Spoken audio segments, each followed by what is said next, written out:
Welcome to the Whole Athlete Podcast, where we focus on discussing topics to help you become a fat burner, optimize health, and improve performance in life and sports.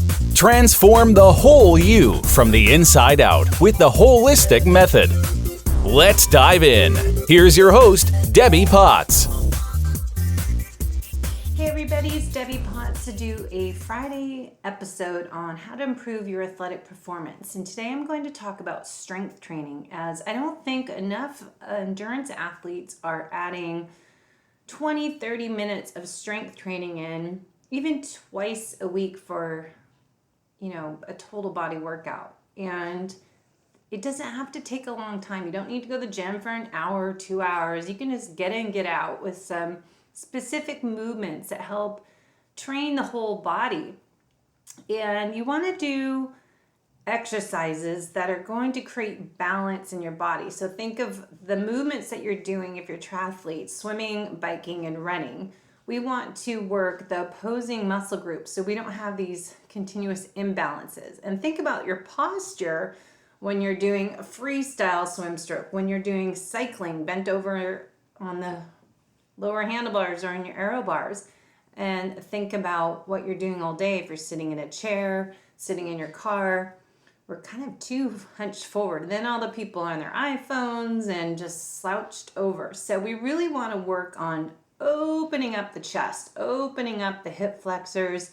So whatever you're trying to add more length and openness to, we want to strengthen, engage the opposing muscle groups. So we want to make sure that we are strengthening our posterior chain, so the back side of your body that you can't see, and also lateral movements and transverse plane movements. So we're working on examples, side lunges and cross back lunges, or I call them curtsies, and then work on getting some Supermans and different exercises you can do easily without any equipment. So if you have a BOSU, if you have some kettlebells or medicine balls, you can get a lot in. And tubing, I like Stroops, S-T-R-O-O-P-S. It's 2 different resistance bands. You can double them up to make them harder, but a ton of core work and stability and strength. So you want to add strength training to your body, because remember, endurance exercise is a chronic stressor. So as I continually talk about stressors on the podcast, because that's my experience, and I know a lot of you have chronic stress hidden as well as external stressors that you may be not aware of, because it might feel amazing and you're thriving with high hormone levels, cortisol right now, and adrenaline, but over time that gets depleted. And as I always say, it's like the leaky faucet that keeps dripping. If you don't turn it on and turn it off, you have a continuous flow of water, which is like a continuous stress hormone release and creates dysfunction in our whole body, including cortisol to DHA ratio imbalance, and that's going to contribute to catabolic, breaking down the muscles. So that's why we really need to do strength training, anabolic, and we need to take branch chain amino acids, as I've been talking about and posting, that we really need to have more aminos, especially for women as we get older, to stop blaming the aging process of getting flabbier.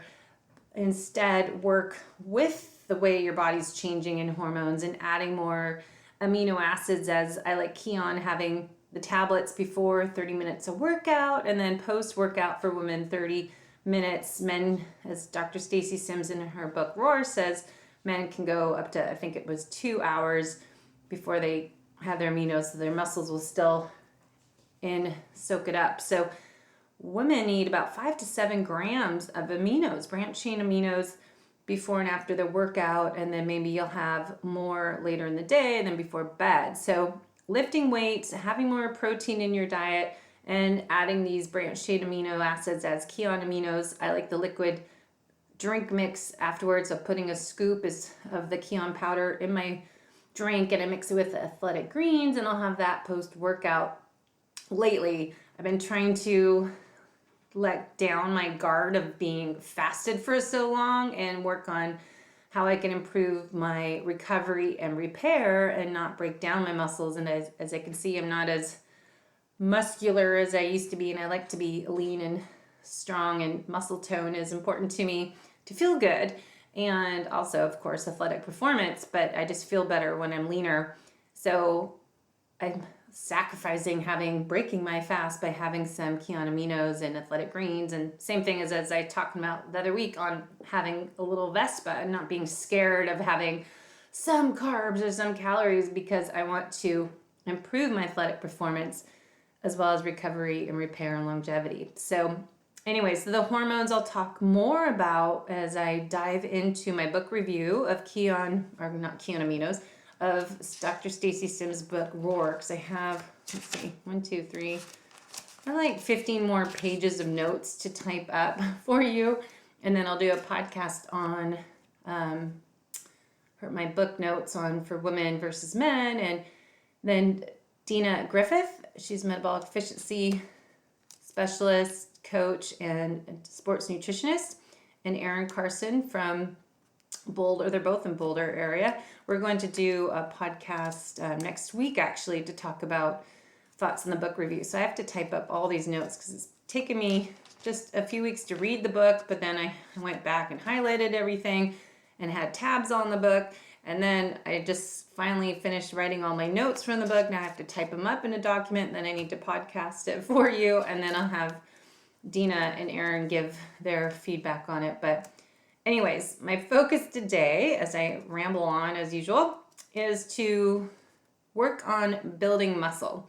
And as I will talk about in my book review, for women, high hormone days are the last 2 weeks of your cycle. So right before your cycle starts, you have the PMS issues, and we want to have more protein, especially that time. So our estrogen and progesterone's higher times of the month, and we have to get more protein because we have lower muscle cell turnover and lower protein synthesis, and it decreases our anabolic and growth muscle, and progesterone increases our catabolism, so more breakdown of muscle. So it's difficult to use amino acids, so we have higher rates of muscle breakdown during our hard efforts. The result is, according to Dr. Stacy Sims in her book Roar, it's harder to make and maintain muscles when the hormones are high. So before your exercise, replace afterwards, have more amino acids. Now, she doesn't suggest having Kion. She doesn't endorse or anything, but I personally like Kion because I trust Ben Greenfield and everything he promotes and puts his name behind, because I know his commitment to excellence. And so having Kion aminos is an excellent source. I'll put the link in the show notes. And also KPEC supplement I'll take in the morning, as well as my mitochondria support from Quicksilver. But increasing your protein intake, especially with the amino acid leucine, is a more of an important muscle building amino acid.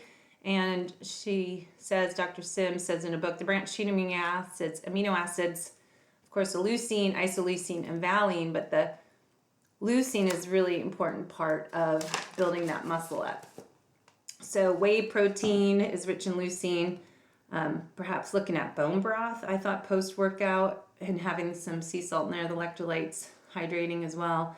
And I want to look up high leucine foods. You can look up that on Pinterest.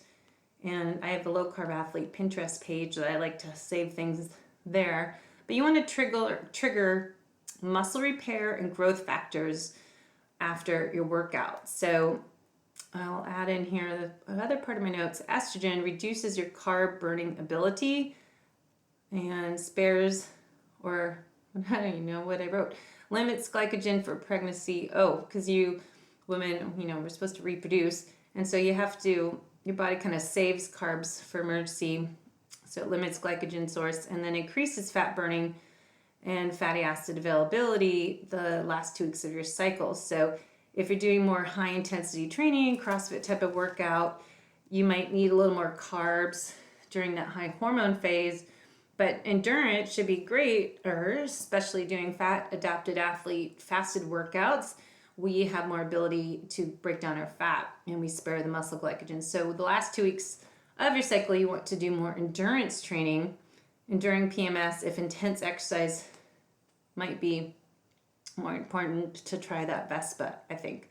And having the 10 to 15 grams of protein, 90 minutes no longer workout is what Dr. Sims says, but we'll talk to Dina about what she thinks. I think Dr. Sims talks about people that are more carb burners and not as much of endurance athletes that are looking at being fat adapted first, and then, we don't need to have 40 grams of carbs an hour in a workout more than 90 minutes, most of us, I think, from my own experience. Anyways, strength training is really important. And my favorite exercises, I just worked out, so I just thought I'd record this now while it's fresh in my memory. So I lift weights in the morning, Monday, Wednesday, Friday. I have a purpose to each workout. Wednesdays, I tend to do more treadmill intervals and do my speed workout because it's wintertime. I'm not going out to the track because it's dark out. And then I try to do more, it kind of depends on the mood, because today I didn't have great energy because I didn't have the best sleep last night. So I would do a little more strength. And then days I kind of listen to your body and go, yeah, I kind of feel a little more energy today. Then I'll do more like HIIT training in between my strength. So adding some burpees or some bench hopovers I like to do, and box jumps and more plyometrics, because we need to add more power into our workout, especially as we age. But you need to build that foundation. You can't just start doing all this intensity work and having these plyometrics and all of this more total body movement patterns until you've built up your foundation. So as I say, I was like thinking of it as building a house, build your foundation, put the framing up, and then, start adding on. But you need that with strength training, and efficient workouts can be, stuff you can do at home. Push-ups, think push, pull, twist, lunge, squat, stability plank. So there's foundational movements that you can do that are just body weight, except for, it's hard to find pull-ups, but you can get a band and do some rows or do TRX and do some pull-ups in there. So it's easy to do a lot of these exercises at home. Then I like to add more balance, stability, and I'm trying to engage my glutes and release my hip flexors more, because my left side's totally different than my right side. And so I do single-sided stuff. I like to do a lot of on the cable machines. I like to do free weights and work with the BOSU and kettlebells and cables, the rotating exercises on there, and the medicine ball. So today I did more focus on legs. And then Mondays I tend to do a little more mobility, because I just usually would do a longer bike ride and long bike ride on Saturday and long run on Sunday and a long swim. So by Monday it's more mobility recovery day to me. So doing a little more range of motion, and I try to implement yoga movement patterns and some Pilates core work and side leg circles and all of that. But today is Friday, and I wanted to do a little more flexibility in my hips. So I'm working on my lunges. So I did a single leg. I did walking lunges to warm up, and some side lunges, and then some squats. I call them primal squatting, when you can, I think about putting your hands on the floor, squatting, and then reaching up overhead, doing some side bending. And then I held on to the railing of the Smith machine, or if you have something to hold on, and work on just a lunge in place. Or you can do this with the TRX, and lunge in place, down and up. I usually do like 5-8 repetitions per side, and try to stretch and release my hip flexors and start to fire my glute.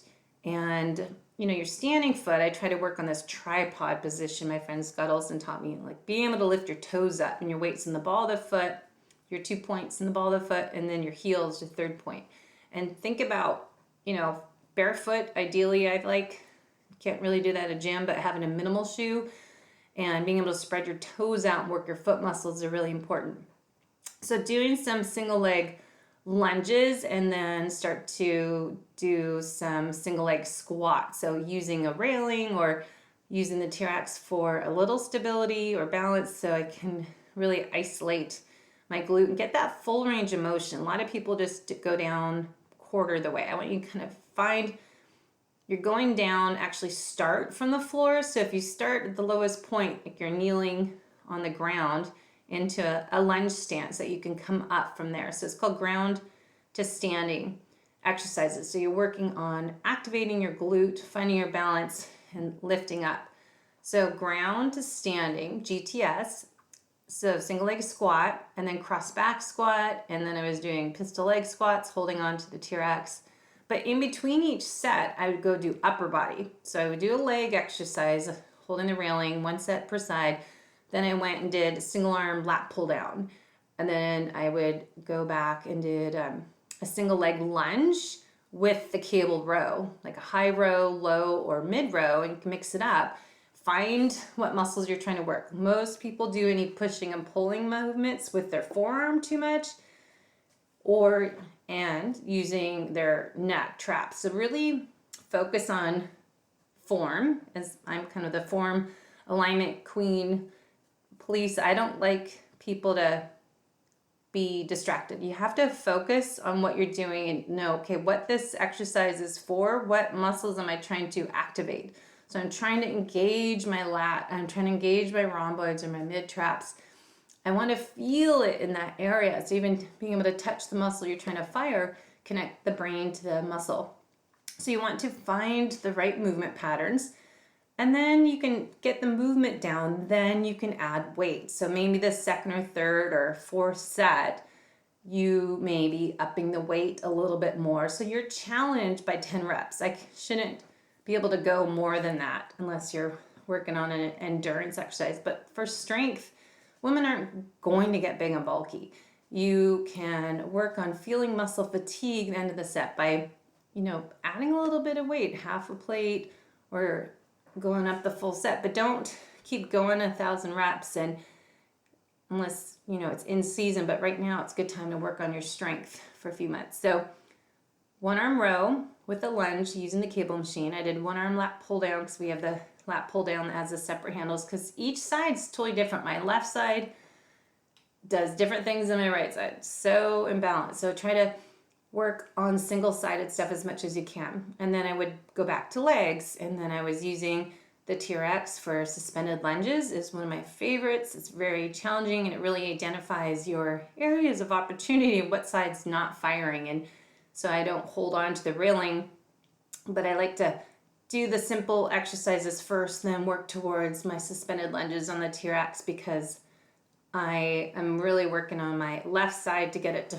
stronger. I found it wasn't doing its job, and so I've had to, really focus on more legs right now and get that left side stronger and work with the right side. And then in between that, I sometimes would do cardio intervals, go around on the Woodway curved treadmill for a minute to 2 minutes, or do the Concept 2. They have the rowing machines, but they also have a skier machine. I like to throw that in there. Or as I said, the bench hopovers are really good to work that external rotation and get my glutes. So I start slow and really fire that lifting leg up and over, which reminds me of getting on and off a bicycle and having that flexibility and strength in your hips. And then start adding speed to it. So start slow and then get faster if you're doing intervals. And then I go back to the free weight section. I was enjoying free weights, doing a 1-arm chest press with one leg, maybe do a offset squat, shoulder press, bicep curl with a lunge.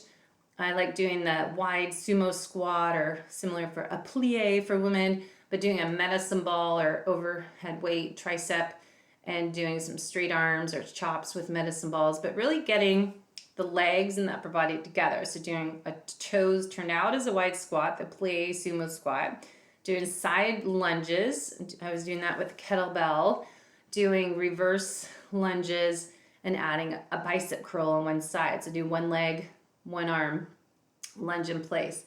And then work on lunging to stepping up, doing a step up on a box or just on the ground, but you can step up, to balance and step back into a lunge is another great one. But make sure you're not in one plane of motion that you already are good at. We want single-sided step, but we also want to work on the other planes of motion. So going side to side, crossing behind. So getting the different planes is really essential to balancing out your body so we're not hunched over as I see my parents, and as everyone gets older and more time on the computer and iPhones or looking at your phones, our posture is horrible. So I work on, getting the outer hips and working on the non-forward flexion muscles working. And then start adding in some core work. So doing some side planks, side leg circles, doing some mat work that you're on the mat, or a bosu is really good, but doing some pressing up into a plank and then come down, do Superman. So I call those press up releases. I like doing a side plank with my bottom knee down and top leg up, doing side leg circles, which really good for your hips. So it's Pilates mat work. We have the side leg series and Pilates that are great to implement into a workout.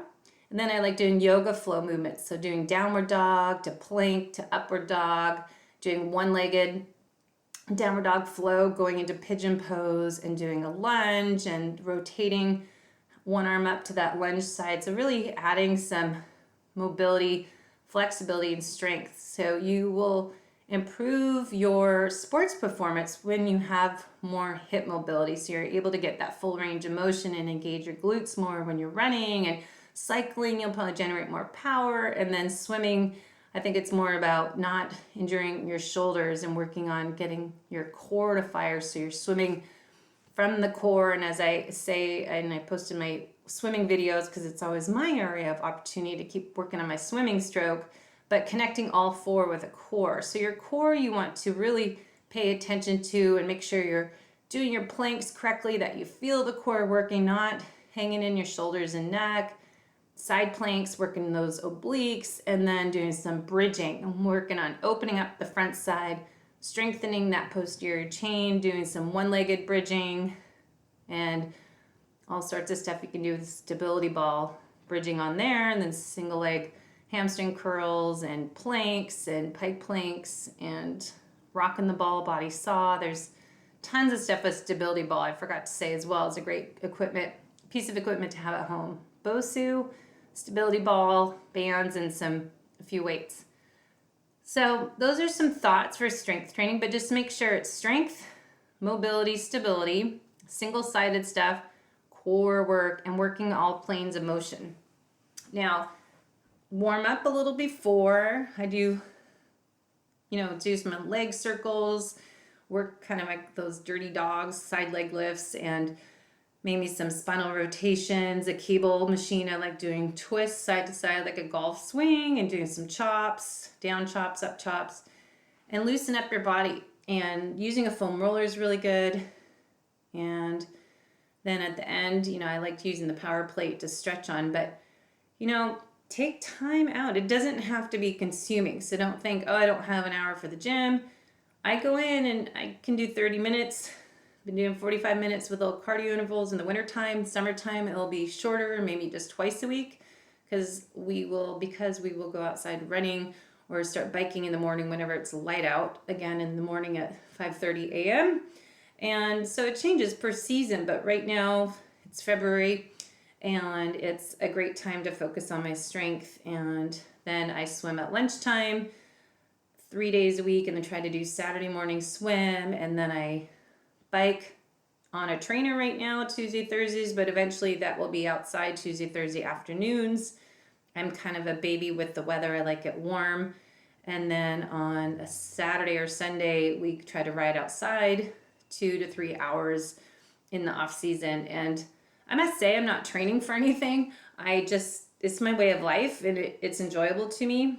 And, I started training my clients since I closed my fitness studio. I still have clients about 15 hours a week that I train, and I've been renting space out of this CrossFit Amped in Bellevue, Washington, and they do a great job with their clients. I'm curious. I've always made fun of CrossFit, I must admit, but now I'm curious of trying it because it's totally different than my own workouts. They do obviously a lot of powerlifting with the barbell, Olympic lifting style weights, and then they do a lot of higher intensity intervals, and it depends on the day, but I think it would be great to do once or twice a week. I just can't figure out my timing, how to get there.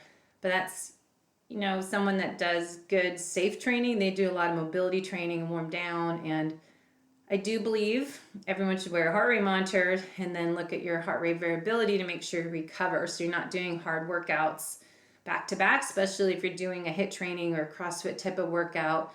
You don't want to do a hard swim, bike, or run with your heart rate up again the next day. So maybe have it on the same day and then have a recovery day or two after that. So one hard day and then 2 easy aerobic days, and then go from there.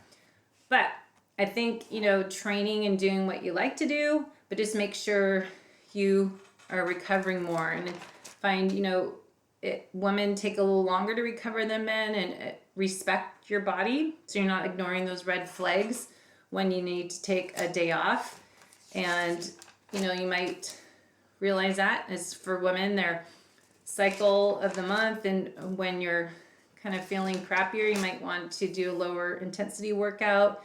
And, men can recover faster than men or women. And one thing I'll say from the Roar book, Women Are Not Small Men, that Dr. Stacy Sims wrote, post-exercise fat burning metabolism is elevated 21 hours later for men.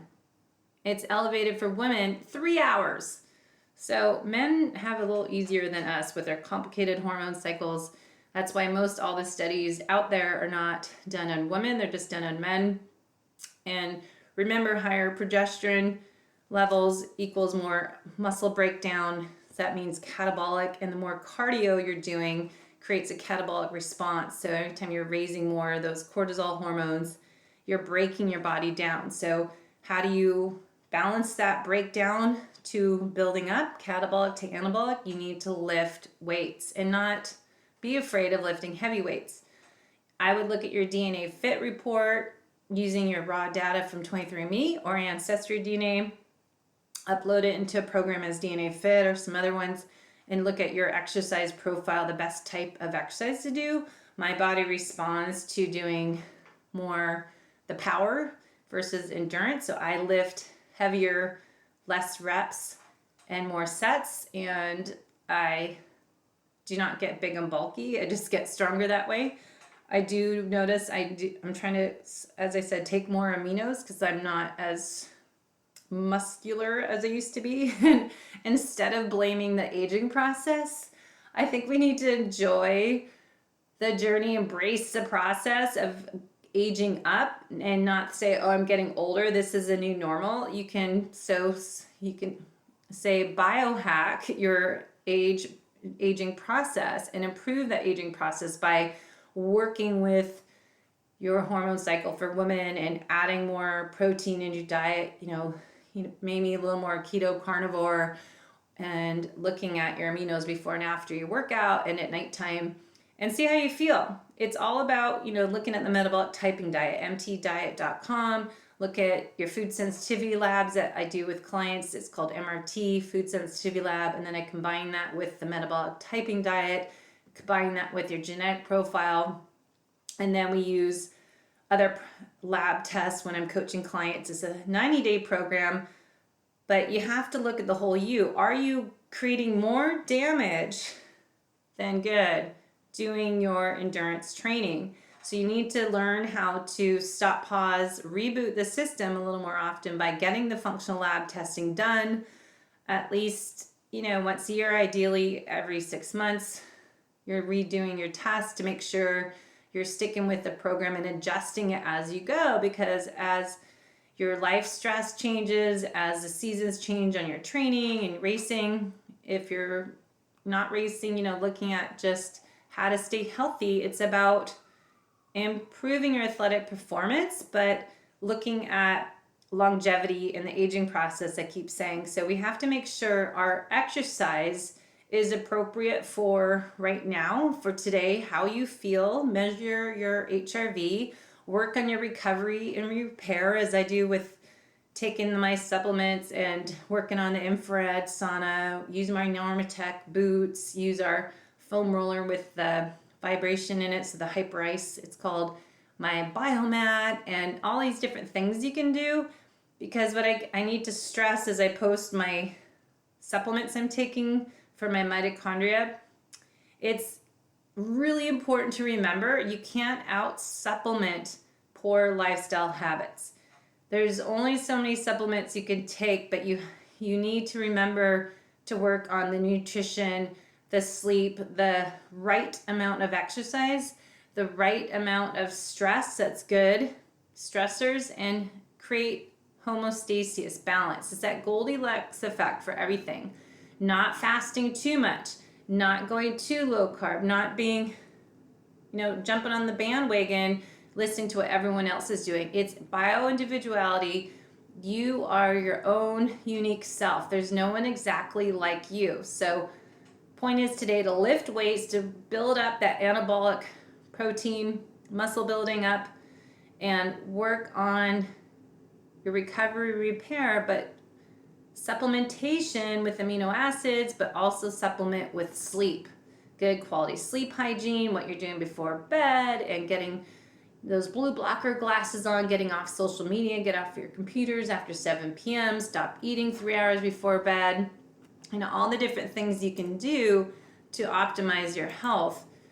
I'll go into more on mitochondria, how to improve your recovery and repair without just thinking all these supplements I've been taking. But, we have to work on balancing the blood sugar. So eating right for your metabolic type, getting the nutrients your mitochondria needs through the supplements, but also real food we need to have. So having more high quality pasture raised animal meat, wild caught fish, getting those good healthy fats, avocados, extra virgin olive oil, getting some raw macadamia nuts, and really getting the right amount of non-starchy leafy vegetables and cruciferous vegetables is cauliflower and Brussels sprouts.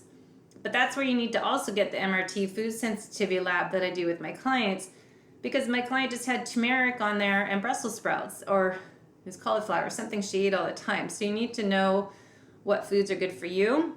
Also intermittent fasting, not to do too much or too little, depending, because you're an endurance athlete. So don't compare yourself with all the other fasting groups are doing and keto groups, because they're not doing the 10, 20 hours of training that you are doing. They don't have perhaps that same workload. So really individualize everything you take as N equals 1. And if you're ignoring your red flags, it's going to catch up with you. And read my book, Life is Not a Race, to understand my story. I haven't been able to race since 2013 the way I used to, and it's not the aging process. It's because I ignored those red flags for too long. I wasn't aware of them, and now I've been broken and burned out my cells that I still can't run very well. And if someone reached out to me and they understood, they're like, oh, I'm not alone. And that's my mission, you guys, is to help you, people that are just like me. And I know you're out there that are struggling and you don't know why. And that's why I became a health detective, a health practitioner, using the FDN practitioner certification I have, and nutritional therapy practitioner and Keon coach with Ben Greenfield, and putting all this together to create this 90-day coaching program that's one-on-one, and I only take 5 clients at once because I'm working with you. So it is an investment, but it's an investment in your health and your well-being. If you want to improve your ability to burn fat, your mitochondria health, your longevity. Of course, athletic performance is there if you're training for athletic performance goals, but really we need to get mobility in there, get meditation, get recovery, massages, acupuncture, working on your sleep, getting outside for sunlight exposure, especially this time of year, doing cold therapy to improve that mitochondria production. I'm not very good at, but doing 20-second intervals in the shower and try to get it into what they call is tricking your body into survival mode and kick mitochondria production into gear. The supplementation is one thing, but we're talking about the NAD, the True Niagen I take, and the MitoQ, the alpha lipoic acid I take. I take glutathione, and the CoQ10 is from MitoQ. I take a B complex, magnesium I take from Natural Stacks, has a great one, 3 different types of magnesium at nighttime. I take my Omega 1000 at night and sometimes mix up with krill oil. I have L-carnitine and PQQ that comes into my drink mix I'm creating for myself, and all this to help stimulate mitochondrial growth. But as Dr. Frank Lipton talks about on his podcasts and books and articles, is what I keep talking about is to reduce oxidative damage. And you can measure that, your damage on your cells, with our metabolic assessment test, is to look at your liver congestion, your oxidative stress damage you've done to yourself from our lifestyle and our exercise load, and also look at your protein digestion. So 3 big markers in one of the 5 tests I start my clients on. The oxidative stress is big. Those free radicals release when we're doing these longer workouts and exercising day after day on top of a stressful, busy life. So we really need to look at optimizing the mitochondria with lifestyle habits, not taking just supplements. So with that, go lift some weights this weekend, block out your workouts. You should have it scheduled. I know Sunday nights, I have my clients look at the week ahead and figure out when they're doing the workout session. So if you have any questions or comments, I'll try to get back to you right away, debbiepotts.net, and go move something heavy with good form, engage your core, and have good posture throughout the day, and enjoy the journey. Thanks for listening to the Whole Athlete Podcast. If you have any questions, feedback, or topic suggestions, let us know on Facebook or at wholeathletepodcast.com. You can help us continue and grow by leaving a review on iTunes. Thanks again, and see you next time.